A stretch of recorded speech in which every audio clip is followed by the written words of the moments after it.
Biden now passing the torch to Kamala Harris, and Democrats and liberal media are doing their best to keep the torch burning.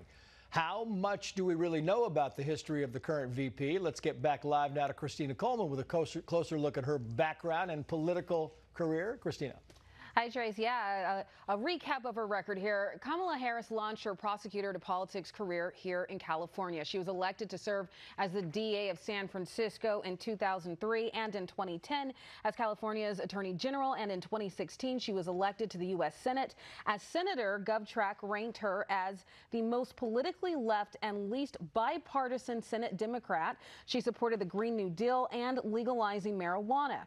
Harris ran for president in 2020 but dropped out of the race before the Iowa caucus. And then President Joe Biden later chose her to be his running mate. As his VP, critics have blasted both of them for the high inflation under this administration, in addition to the ongoing horrible border crisis, a massive problem she was tasked with handling. Kamala's deadly destruction of America's borders is completely and totally disqualifying. She shouldn't even be allowed to run for president. Vice President, she cast the tie-breaking votes that created the worst inflation in a half a century, decimating middle-class families. Despite the mounting criticism, Harris says she's ready to defend her work and debate Donald Trump. And in this campaign, I promise you, I will proudly put my record against his any day of the week.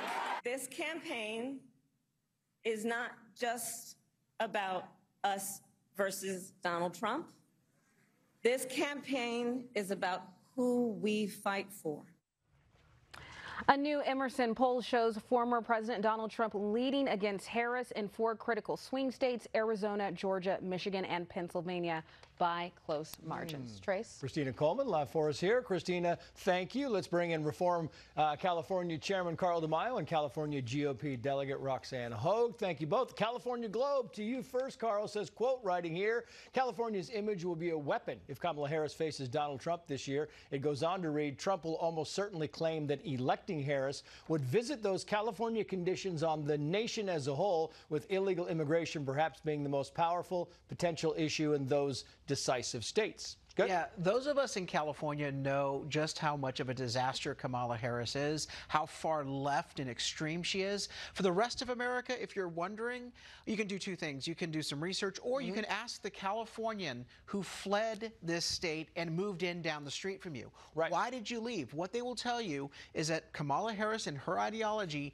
brought us the highest cost of living in the nation, a record number of homeless people. We have a massive crime surge, mainly because of her policies, not only as DA in San Francisco, a crime wave in San Francisco. She was the original George Soros-type prosecutor that he modeled after, but she supported Prop 47, Prop 57, took away tools from prosecutors and police to arrest criminals, and then released these very same criminals onto the streets for good behavior. All of that happened while she was Attorney General, and we're now suffering the consequences. It was under her that Prop 47 was named the Safe Neighborhoods and Safe Schools Act. And we're like, well, we love that. I mean, that's got to be great, right? Puppies and unicorns. Who wouldn't vote for that? Right. I mean, they said to us last week when it was going to be Biden, the Weekend at Bernie's presidency campaign, they said to us, you're voting for a team. Well, let's take them at their word. The team is Kamala Harris, Gavin Newsom, and just look at what they've done to Los Angeles, to San Francisco, and to Oakland.